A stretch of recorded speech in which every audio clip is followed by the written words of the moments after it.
A to B உங்கள் பசியார எங்கள் ருசி பேசும்.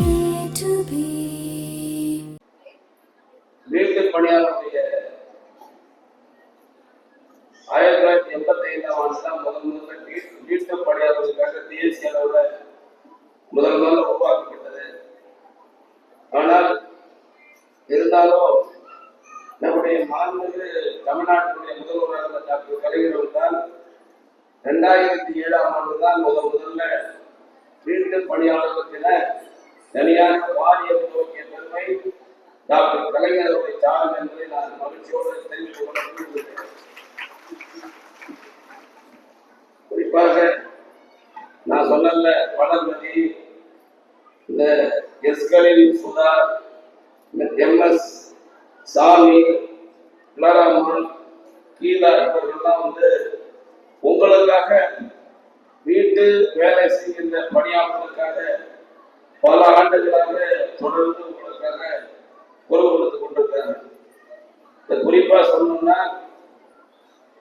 நீங்க எல்லாம் இல்லாம இந்த உலகம் இயங்குறது இல்லை.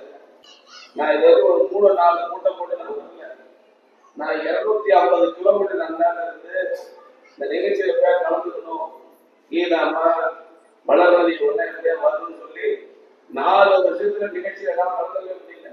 இந்த நிகழ்ச்சியில கட்டாயம் கலந்துக்கணும், உங்களையும் மதிக்கணும், உங்களுடைய உணர்வுகளுக்கு மதிப்பு கொடுக்க வேண்டும் என்பதற்காகத்தான் மாண்புமிகு தமிழ்நாட்டுடைய முதலமைச்சர் எனக்கு அனுப்பி வைத்திருக்கிறார்கள் என்பதை நான் மகிழ்ச்சியோடு கொடுக்கிறேன் தெரிவித்துக் கொண்டார். குறிப்பா நாம எல்லாருமே வேலை செய்யறது ஒரு அசிங்கமானதோ அவமான செயலோ அல்ல.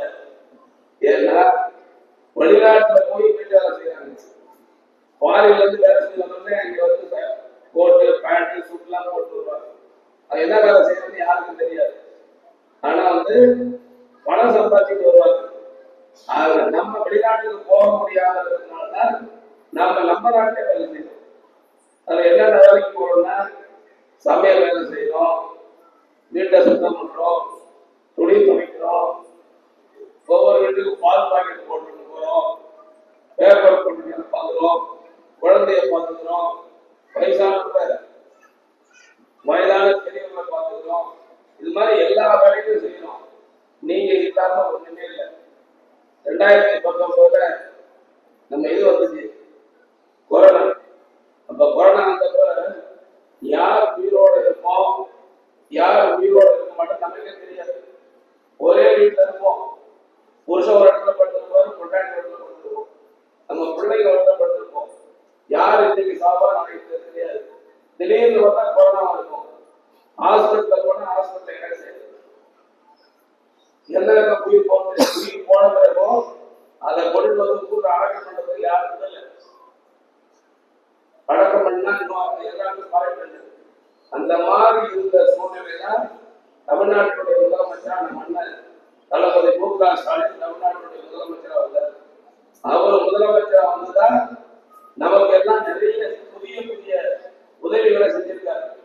என்ன செஞ்சிருக்காருன்னா, அதாவது முதல்ல நீங்க வேலை செய்யறது ஏதாவது ஒரு ஆக்சிடென்ட் இறந்துட்டா 1 லட்சம் கொடுத்த பணத்தை 1.25 லட்சமாக உயர்த்திய பெருமை அண்ணன் தளபதி மு.க. ஸ்டாலின் சாதனை என்பதை நான் தெரிவித்துக் கொள்ள.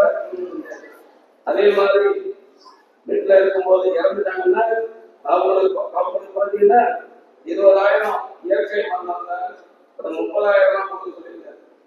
அப்புறம் 6வது 9வது படிக்கிற குழந்தைங்களுக்கு 1000 ரூபாய் பணம் கொடுக்க சொல்லியிருக்காரு.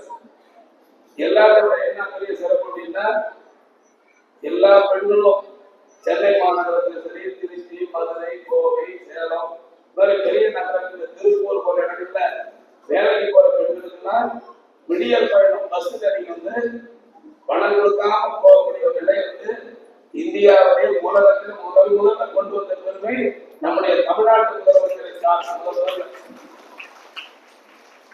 அப்படி போறதுனால ஒரு மாசத்துக்கு குறைந்தபட்சம் ஒரு மாசம் 30 நாளைக்கு 900 ரூபாய் மீறுது அப்படின்னு சொல்லி சர்வே ரிப்போர்ட் சொல்லுது. மாசம் 900 குறைந்தபட்சம் 1000 ரூபாய் 1700 இது ஒரு நல்ல ஒரு திட்டத்தை நம்ம முதலமைச்சர் கொண்டு வந்திருக்காரு. இந்தியாவிலேயே அதிகமான பெண்கள் வேலைக்கு போகக்கூடிய நாடு எதுன்னா நம்ம தமிழ்நாடு தான். 43% 100 பேர்ல 43 பேரு உற்பத்தி செய்யக்கூடிய தொழில் நிறுவனங்களில் பணியாற்றக்கூடிய நம்முடைய பெண்கள் தான். அப்படிப்பட்ட நிலையை இன்னைக்கு வைத்திருக்கிறார். நம்ம வேலை செய்யக்கூடிய வேலையை செய்யறது சொன்னாங்க. நம்ம நல்லா புரிஞ்சுங்க. நம்ம வீட்டு பிள்ளைங்க நாம வீட்டு போய் வேலை செஞ்சு சம்பளம் வந்துடும். ஆனா நம்ம பிள்ளைங்க நம்மளை மாதிரி வீட்டு வேலை செய்யணுமா அப்படின்னா செய்யக்கூடாது. என்ன செய்யணும்? அதுக்காக தான் நம்ம முதலமைச்சர் அவர்கள் உங்களுக்கு படிச்சா மாசம் 1000 ரூபாய் காலேஜ் படிக்க சொல்லி, பையன் படிச்சா 1000 ரூபாய் சொன்னாரு. எல்லா பிள்ளைகளும் படிக்கணும். நல்லா படிச்சு டாக்டர் ஆகணும், இன்ஜினியர் ஆகணும், வக்கீல் ஆகணும், ஜட்ஜ் ஆகணும், வெளிநாட்டுல போய் கோடிக்கணக்கில் சம்பாதிக்கக்கூடிய இடத்துல போகணும். ஆகவே நம்முடைய குழந்தைகளையும் எவ்வளவு நம்ம எந்த வீட்டுல வேலை செஞ்சாலும் நம்ம பிள்ளைகள் நல்லா படிக்கணும், நல்லா வளர்ந்துங்கிறதுக்காக தான் நம்ம முதலமைச்சர் 1000 ரூபாய் கொடுக்கிறது ஓட்டுக்காக இல்லை. எல்லா பிள்ளைகளும் எல்லாத்தோட சமமா வரணும், சமூக ரீதியா வளர்ந்துங்கிறதுக்காக தான் நம்ம முதலமைச்சர் கொண்டு வந்திருக்காங்க. நீங்க எல்லாம் புரிஞ்சுக்கணும்னு கேட்டுக்கொள்கிறேன். குறிப்பாக நம்ம இல்லாம எந்த குடும்பம் சந்தோஷமா இருக்க முடியாது. ஏன்னா நீங்க வீட்டு வேலை நல்லா செஞ்சாதான் அந்த வீடு சுத்தமா இருக்கும். நம்ம அந்த வீட்டை சுகாதாரம் வச்சிருந்தாதான் அவங்க சந்தோஷமா இருக்க முடியும். ஒரு அலுவலகத்துல பணியாற்றாம வச்சுங்க, நீங்க வீட்டுல நம்பிக்கையா இருக்கீங்க, இந்த வீட்டை பாதுகாப்பா வச்சுக்கணும்னு நினைச்சாதான் அலுவலகத்துல பணியாற்றணும் அவங்க நிம்மதியா வேலை பார்க்க முடியும். நீங்க நல்லவனா இருந்தாதான் அந்த குழந்தைய பார்த்துக்கிட்டனாதான் அலுவலகத்தை சந்தோஷமா இருக்க முடியும். வயசானவங்க வீட்டுல இருக்கிறாங்க, அதை பார்த்துக்கிறது வீட்டுல நல்லா பார்த்துக்கலாம்னு நினைச்சாதான் அவங்க நிம்மதியா இருக்க முடியும். வெளிநாட்டுல போய் சம்பாதிக்கிறவங்க நான் வீட்டையும் குடும்பத்திலும் நல்லா பார்த்துக்கலாம்னு சொன்னாதான் நல்லா பார்த்துக்க முடியும். ஆகவே நீங்கள் இல்லாமல் அடிப்படை எதுவும் இல்லை என்பதை நான் தெரிவித்துக் கொள்ள விரும்புகின்றேன்.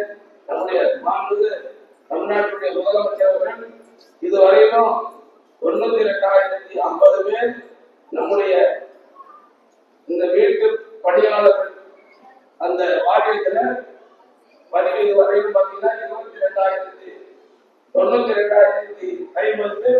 இதுவரையில பதிவு செய்திருக்கிறாங்க. இதுவரையிலும் நம்முடைய மாண்பு முதலமைச்சர் அவர்கள் நாலாண்டு காலத்துல பாத்தீங்கன்னா எவ்வளவு பேர் சேர்ந்திருக்காங்கன்னா 30,527 பேரு அந்த வாரியத்தில் குறிப்பாக சேர்ந்திருக்காங்க.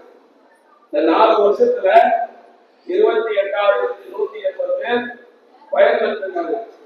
எவ்வளவு பணம்னா 37,54,75,572 ரூபாய்க்கு பணங்கள் கிடைத்திருக்கின்ற நேரத்தில் தெரிவித்துக் கொள்ள விரும்புகிறேன்.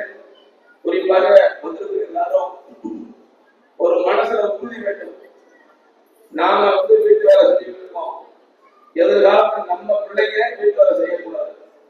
நம்ம பிள்ளைங்க டாக்டர் ஆகணும், நம்ம பிள்ளை இன்ஜினியர் ஆகணும், நம்ம பிள்ளை கலெக்டர் ஆகணும், நம்ம பிள்ளை எஸ்பி ஆகணுங்கிற ஒரு மனதில் உங்களுக்கு ஒரு எண்ணம் வேணும், குறிக்கோள் இருக்கணும், லட்சியம் வேணும். நீங்க பிள்ளைகளை வளர்க்கும் போது போட நீ ஒன்றும் உதவ மாட்ட, எதுவும் தேட மாட்ட, நல்லா படிக்க மாட்ட, நீயும் ஊட்டாதான் செய்வ, உங்க அப்பா மாதிரி ஊர்தான் சுத்து அப்படின்னு சொல்லக்கூடாது. குழந்தைங்க என்ன சொல்லணும்? நல்லா நீ படிப்ப, நல்லா வருவ, கலெக்டர் ஆகுவ, எஸ்பி ஆகுவ, டாக்டர் ஆகுன்னு குழந்தைகளை என்ன பண்ணும்? நல்லா உற்சாகப்படுத்தணும். அப்படி உற்சாகப்படுத்தினாதான் அந்த குழந்தைகள் தான் நன்றாக வரும் என்பதை இந்த நேரத்தில் தெரிவித்துக் கொள்ள விரும்புகிறேன். நீங்க ஒரு இடத்துல போய் பார்க்கும்போது ஒவ்வொரு வீட்லயும் உங்களுக்கு மனசுக்குள்ள என்ன வரும்? நீங்க வீட்டுல வேலை செய்யும் போது அவங்க குழந்தைங்க காலூர்ல படிக்கும், அவங்க குழந்தைங்க சிபிஎஸ்சி படிக்கும், அவங்க குழந்தைங்க மெட்ரிகுலேஷன் படிக்கும்.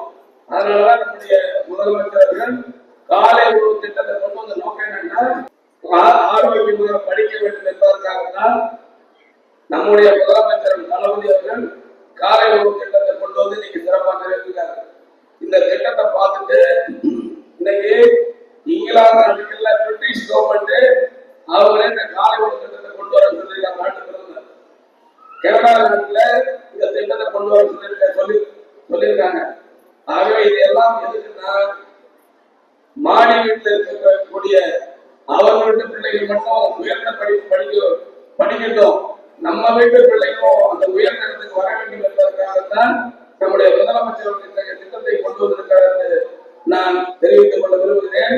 இறுதியாக நான் சொல்வேன், வீடு நன்றாக இருக்க வேண்டும் என்றால், வீட்டில் இருக்கின்ற முதலாளி சந்தோஷமாக இருக்க வேண்டும் என்றால், வீட்டில் சுற்றுப்புறம் தூய்மையாக இருக்க வேண்டும் என்றால், வீட்டுக்கு வரக்கூடிய விருந்தாளிகள் அவரு சந்தோஷமா இருக்கணும்னா, வீட்டுல முதியவர் வயசானவர் சந்தோஷமா இருந்தா, அந்த வீட்டுல குழந்தைகள் பாசத்தோடு வளர்க்க வேண்டும் என்றால், எல்லாம் நல்லா இருந்தா யார் முக்கியம்?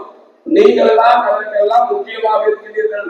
நீங்கள் இல்லாமல் வீடு இல்லை, நீங்கள் இல்லாமல் அலுவலகம் இல்லை, நீங்கள் இல்லாமல் நன்றாக வாழக்கூடிய சூழ்நிலை. ஆகவே நீங்கள் இல்லாமல் எதுவுமே நடக்காது. அப்ப என்ன செய்யணும்? அதுக்காக கீழாம என்னங்க கூப்பிட்டுங்க, அமைச்சர்கிட்ட சொல்லணும், மருத்துவ வசதி வேணும், கல்வி உதவி வேணும், சம்பள உதவி வேணும், சட்ட பாதுகாப்பு வேண்டும் சொல்றதுக்காக கூப்பிட்டுருக்காங்க. ஆகவே நம்முடைய சகோதரிகள் இங்க இருக்கின்ற கீதா அவர்களும், அறக்கட்டளை நிர்வாகி ராஜாம்மாள் அவர்களும், ஜெயலட்சுமி, சுமைதாங்கி, நிர்மல்ராஜ், வளர்மதி, இவர்களெல்லாம் நீங்கள் நன்றாக இருக்க வேண்டும் என்பதற்காகத்தான் இத்தகைய கூட்டத்தை கூட்டி சிறப்பாக நடத்தி கொண்டிருக்கிறார்கள். நிச்சயமாக உங்களுடைய கோரிக்கைகளை எல்லாம் மனதில் ஏற்றுக்கொண்டு எந்த சூழ்நிலையிலும் எந்த அரசும் எந்த அரசாங்கம், ஒன்றிய அரசாங்கமாக இருந்தாலும் எதுவாக இருந்தாலும், எந்த பாதிப்பும் எத்தகைய சட்டங்களும் திட்டங்கள் வந்தாலும் உங்களுக்கு எத்தகைய பாதிப்பும் இல்லாமல் தமிழ்நாட்டினுடைய முதலமைச்சர் உங்களுடைய கோரிக்கைகளை முதலமைச்சர் கவனத்தில் எடுத்து நிறைவேற்றி தருவதற்கு நடவடிக்கை மேற்கொள்வேன் என்று தெரிவித்து